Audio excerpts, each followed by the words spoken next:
Welcome to my YouTube channel حال احوال. معزز ناظرین، خبروں، تبصروں، تجزیوں، رپورٹوں پر مشتمل اس پروگرام میں میں ہوں آپ کا ہوسٹ ذوالفقار حیدر صدیقی. السلام علیکم. بہت ہی زیادہ غور و خوض کرنے کی ضرورت ہے کہ واقعی یہ مسنگ پرسن جو ہے یہ جینوین ہے، مارے گئے ہیں لوگ، اس میں کچھ بھاگ گئے ہیں، غیر ممالک میں ہیں، یا اور علاقے کے پسند یا ملیٹنٹ گروپوں کے ساتھ جنگ کر رہے ہیں ریاست کے ساتھ. تو اس کی بہت اچھی طریقے سے انویسٹیگیشن کر کے اس مسئلے کو حل کرنا ہے، کیونکہ ایک مربوط طریقے سے ریاست کو بدنام کیا جا رہا ہے. اس مسئلے ریاست کو اس لیے بدنام کیا جا رہا ہے کہ لوگ یہ بتایا جا رہا ہے کہ ریاست نے ان سب کو غائب کر دیا. یہ سارے غائب نہیں ہیں. ایران میں جو پاکستان نے میزائل ڈالا اور اس میں جو 8 لوگ مارے گئے، اس میں 3 لوگ وہ تھے جن کے لیے وہاں اسلام آباد میں کیمپ لگا ہوا ہے. وہ تو لڑ رہے پاکستان کے خلاف، اور آپ وہاں کیمپ لگا رہے ہیں کہ جناب ہمارے بچے معصوم تھے. ایسا نہیں ہے. تو لہٰذا اس طرح کے واقعات بہت ہوئے کہ وہ ریاست کے خلاف لڑ رہے ہیں اور وہاں کیمپ لگا ہوا ہے اور لوگوں کی ہمدردیاں وصول ہو رہی ہیں. تو اس مسئلے کو بہت دانش مندی سے حل کرنا ہے. اس مسئلے کو اس طرح حل نہیں کرنا ہے کہ کہیں یہ مکس ہو جائے اور پھر یہ مس ہینڈل ہو جائے اور پھر ریاست کو نقصان پہنچے. بلوچستان جو ہے وہ دنیا کے کئی ممالک کی نظر میں ہے، ہندوستان کے صرف نظر میں نہیں ہے، کئی ممالک کی نظر. بلوچستان میں بہت عظیم خزانے اللہ نے بلوچستان کی زمین میں ٹریلینز آف ڈالر، بلین نہیں کہہ رہا، ٹریلینز آف ڈالر زمین کے اندر ہے. کیا نہیں ہے؟ یہ تو کامن ہے. سونا، چاندی اور پتہ نہیں کیا کچھ نہیں ہے اس زمین کے اندر. اگر انسرجنسی نہیں ہو تو آپ سوچیں پورے بلوچستان کا کوئی ایک بندہ، ایک بچہ بھی ان پڑھ نہیں رہے گا. کیوں؟ جہاں پر سے وہ سونا نکلے گا وہ ایریا تو ترقی یافتہ ہوتا ہے نا، دنیا کا دستور ہے. پورا ملک ترقی یافتہ ہو جائے گا، لیکن وہ ایریا پہلے ہو جائے گا نا، کیونکہ وہ اس ایریا میں اسکول، یہ وہ کمپنی سب بنائیں گی، وہاں کے ملازمین کو اپنے ملازمین کے کوارٹرز وغیرہ بنائیں گی، وہاں پہ شہر تعمیر ہو جائیں گے. تو وہ لوگ نظریں ہیں. بعض ممالک وہاں پہ انسرجنسی کو قائم رکھنا چاہتی ہیں تاکہ اس طریقے سے کوئی ایسا سانحہ رونما ہو جائے کہ جہاں ہم مداخلت کر کے وہاں پہنچ جائیں اور اس خزانے کو ہم اپنے ہاتھوں میں لیں. یہ ہے عالمی منصوبہ جس میں ہندوستان اور دیگر ممالک شامل ہیں. اور ایران جو ہے وہ سہولت کار رہا ہے. یہ تو اب سامنے آیا ہے عوام کے، ہماری اسٹیبلشمنٹ کو پتا ہے، اور وہ ہر بار ایرانی حکام سے، ایرانی کرتاؤں سے اس بات پر احتجاج کرتے رہے ہیں. لڑتے بھی ہوئی ہیں، بہت لوگ مارے بھی گئے ہیں ایک دوسرے کے سیکورٹی کے لوگ. کہ ایران جو ہے انڈیا کے جاسوسوں کو اپنے یہاں بنا دیتا ہے اور وہاں ایران کا پاسپورٹ ملتا ہے اور وہ پھر پاکستان میں داخل ہوتے ہیں اور یہاں پہ انسرجنسی پھیلاتے ہیں، یہاں کے لوگوں کو خریدتے ہیں اور ایک نیٹ ورک بناتے ہیں. اور پھر یہاں پہ کلبھوشن یادو کیا مثال، آپ کی زندہ مثال، وہ چار بہار میں جیولر کی دکان چلا رہا تھا اور ایران کی ایجنسی کو پتا تھا، ایران کی ایجنسی کے رابطے میں تھا. کیوں کہ ایک ایجنسی کا دوسری ایجنسی سے رابطہ ہو. ایرانی ایجنسی نے نہیں روکا کہ پاکستان کے خلاف کارروائی یہاں سے کیوں کر رہے ہو. یوں برادر ملک ہے، یوں برادر اسلامی ملک ہے، اور ساتھ آپ دے رہے ہیں ہندوستان کا. یہ تو اوپن سیکرٹ ہے. ہم آپ لوگوں کو نہیں پتا ہے تو ہمیں تو پتا ہے. یہ اوپن سیکرٹ ہے کہ ایران پاکستان کے خلاف ہندوستان کی سہولت کاری کرتا رہا ہے. یہ تو اب پاکستان میں مجبور ہو کر جو جواب دیا ہے، پاکستان کی طرف سے ایک دن کی جنگ میں ایران برداشت نہیں کر سکے گا. یہ ایران کو پتا ہے. ایران سمجھتا ہے کہ جو برادر اسلامی ملک ہے پاکستان ایسا نہیں کرے گا، ورنہ یہاں فرقہ وارانہ فساد پیدا کر سکتے ہیں شیعہ سنی، کیونکہ ایران ایک سنی اسٹیٹ ہے. لیکن یہ اس کی غلط فہمی ہے. کچھ بھی ہو جائے یہاں شیعہ سنی فساد اس طرح ممکن ہے ایران کے معاملے، کیونکہ خمینی کا اثر اب اس طرح نہیں ہے پاکستان کے شیعوں. پہلے تھا ایک بڑا طبقہ شیعہ کا خمینی کے خلاف بھی ہے. میں ذاتی طور پہ جانتا ہوں، ان سے بات کرتا رہا ہوں. وہ کہتے ہیں کہ خمینی تھوڑا سے پروگریسو بھی تھے. وہ کہتے ہیں کہ خمینی نے یہ نکات بتا دیں، یہ منع کیا کہ یہ حرام، حالانکہ یہ حرام نہیں ہے. یہاں والے مانتے ہیں کہ یہ حرام نہیں. تو یہ ان کا ایک مذہبی فقہی تو اپنے اختلاف کی صورت میں وہ خمینی سے اتنا جذباتی وابستگی اب نہیں رکھتے پہلے.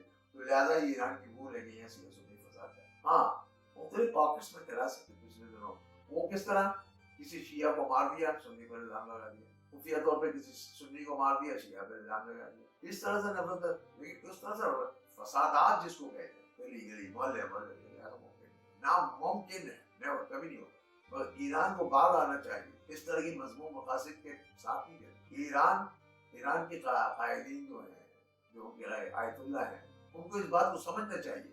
ویسے تو اتحاد بین المسلمین کی وہ بات کرتے ہیں، لیکن جب پاکستان کی بات آتی ہے تو یہاں اتحاد بین المسلمین کا سبق کو بھول جائے. ایران کا اثر و نفوذ لیبنان میں، یمن میں، فلسطین میں جس تیزی سے بڑھا ہے، اور وہاں ایران پراکسی وار ایران کی، وہ ایران کی مدد کرتا ہے، لیکن وہ یہ سمجھ رہا ہے کہ پاکستان میں بھی اس طرح کیا جا سکتا ہے، وہ یہ سمجھتا ہے کہ پاکستان میں بھی یہی کیا جا سکتا ہے، یہ ممکن نہیں ہے۔ پاکستان میں اب کسی کی پراکسی ہو نہیں سکتی، بہت ہوگی، جب تک اسٹیبلشمنٹ نہیں جائے گی نہیں ہو سکتی، اسٹیبلشمنٹ آنکھیں بند کر کے نہیں بیٹھ سکتی۔ جب یہاں سے ہمارے لوگ ایران جاتے ہیں تو جس بے دردی سے پاسداران انقلاب والے ان کی خبر لیتے ہیں، میں تو دیکھتا ہوں یہاں پہ ایرانی گھوم رہے ہوتے، کوئی پوچھنے والا نہیں، ہم تو بہت ٹالریٹ کرتے ہیں، ایرانی ٹالریٹ نہیں کرتے، بالکل ٹالریٹ۔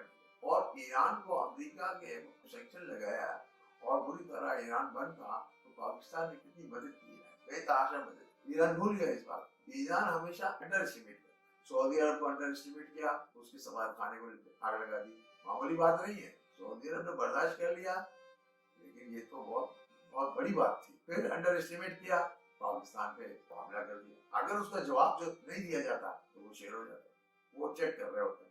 پاکستان نے ایسا مؤثر جواب دیا ہے نا کہ اس کو سیٹ اپ کال مل گیا، اسے اندازہ ہوگا بھائی ہم ٹیکنی ملک ہیں، تم بیوقوف سمجھتے ہو، پاگل ہے تو ہماری ممارو کسی جواز کے بغیر۔ یہ تو ہندوستان بھی آیا تھا 27 فروری کو بمباری کرنے کے لیے، ہم نے کیا حاصل کیا، ہم نے اس کو جہاز گرا دیا، اس کے پائلٹ کو پکڑ لیا، پھر چائے پلا کے واپس بھیجا۔ تم کیا سمجھتے ہو ہم تمہارے ساتھ معاشرت کے نہیں ہے؟ تم یاد کرو پاکستان ایک بہت جدید فوج رکھتا ہے، بہت فوج میں بھی جدید اسلحہ ہے اور بہت مستفید ہیں ہم۔ میں آپ کو دعوے سے کہتا ہوں پاکستان کو، جن لوگوں کے دل میں ارمان ہے نا کہ پاکستان کو نقصان پہنچا کے پاکستان کو خدا نہ خواستہ کوئی بہت بڑا نقصان پہنچا دیں گے، وہ بھول جائیں، وہ سفارتی سے بیٹھ جائیں گے، پاکستان کو کچھ نہیں دے سکتے۔ پاکستان بہت مضبوط ملک ہے، مشکل یہ ہے کہ ہمارے سیاستدان ناقوت اندیز، ہماری پاس بہت وسائل ہیں، مشکل یہ ہے کہ ہمارے نوجوانوں کو برقرار کر کے اور وسائل سے فائدہ نہیں اٹھایا جا سکتا ہے، دانشمندانہ کوششیں نہیں کی جا رہی۔ ہمارے سیاستدان سر جوڑ کر اگر بیٹھ جائیں تو یہ تو ملک تو ایسا ملک بن جائے گا کہ خطے میں ہندوستان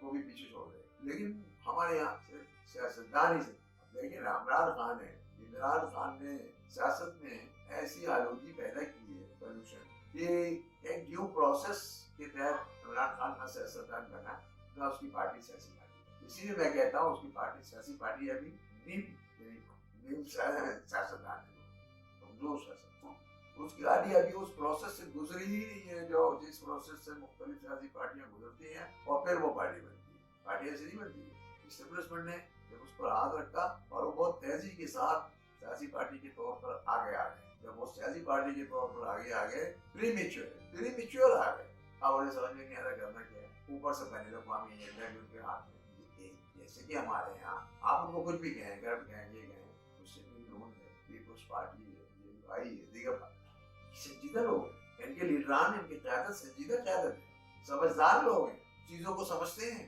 ریئیکشن کتنا ہونا چاہیے، کیونکہ وہ بتایا کہ ہمارا ریئیکشن نیچے پریویل کرے گا جا کر کارکنوں میں، اور جب کارکنوں میں پریویل کرے گا تو جو ان کا ریئیکشن اس سے 10 گنا زیادہ بھی ہو سکتا ہے، اور اس ریئیکشن کی صورت میں جب ان کا ایکشن ہوگا تو خوفناک ہو سکتا ہے، جو کہ ہوا نہیں ہے۔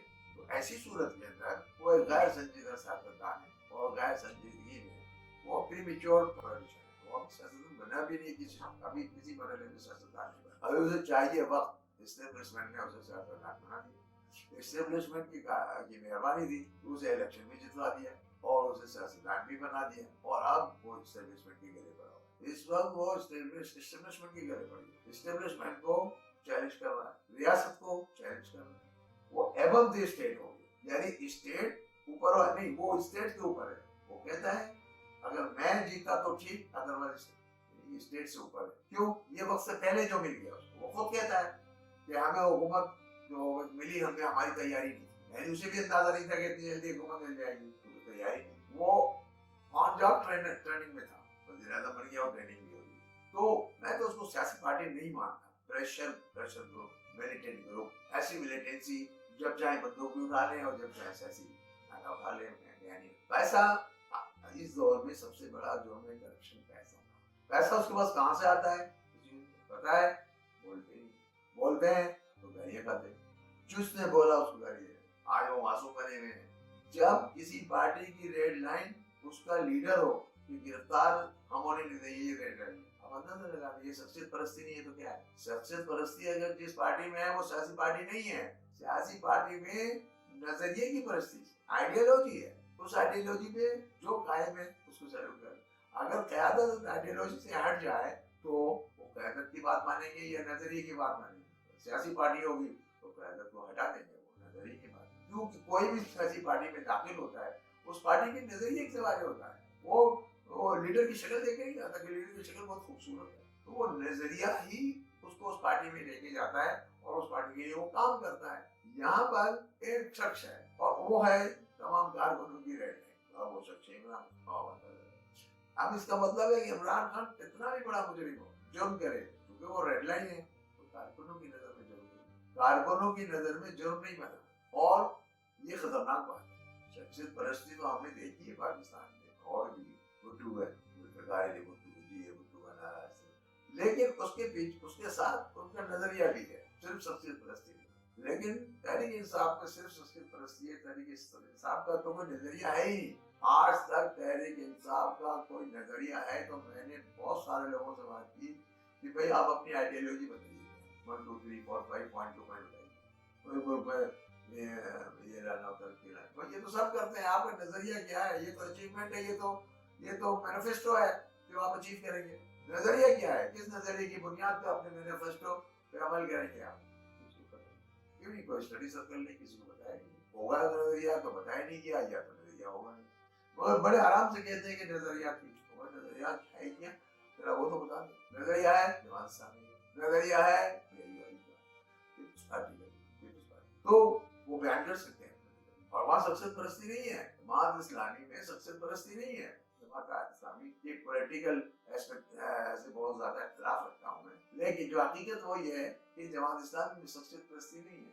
وہ مولانا ابو العلا مودودی رحمۃ اللہ علیہ کا پوسٹر نہیں لگاتے, ان کی تصاویر پیچھے رکھ کے تقریر نہیں کرتے. اسی طریقے سے جو جمعیت العلماء اسلام ہے ان کا تو مقصد کہنے کا یہ ہے کہ پاکستان تحریک انصاف کوئی نظریاتی پارٹی بھی نہیں ہے.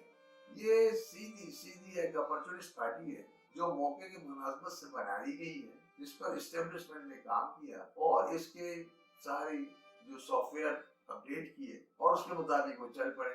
126 دن کا دھرنا بھی میں نے دیکھا ہے اسلام آباد میں, آخر میں 400-500 افراد سے زیادہ نہیں ہوتے. تو اب وہ جو سافٹ ویئر, اب اس دھرنے میں جو کچھ کیا انہوں نے, پاکستان ٹیلی ویژن پہ توڑ پھوڑ کی, گھس گئے پارلیمنٹ میں دوائی مچائی, اس پر سزا دے دی جاتی تو 9 ماہ نہیں ہوتا. اب وہ اتنے مضبوط ہو گئے تھے 9 ماہ سے پہلے کہ وہ جو چاہتے تھے کر لیتے تھے, کیونکہ ان کے سافٹ ویئر میں شامل تھا, اور یہی کیا انہوں نے.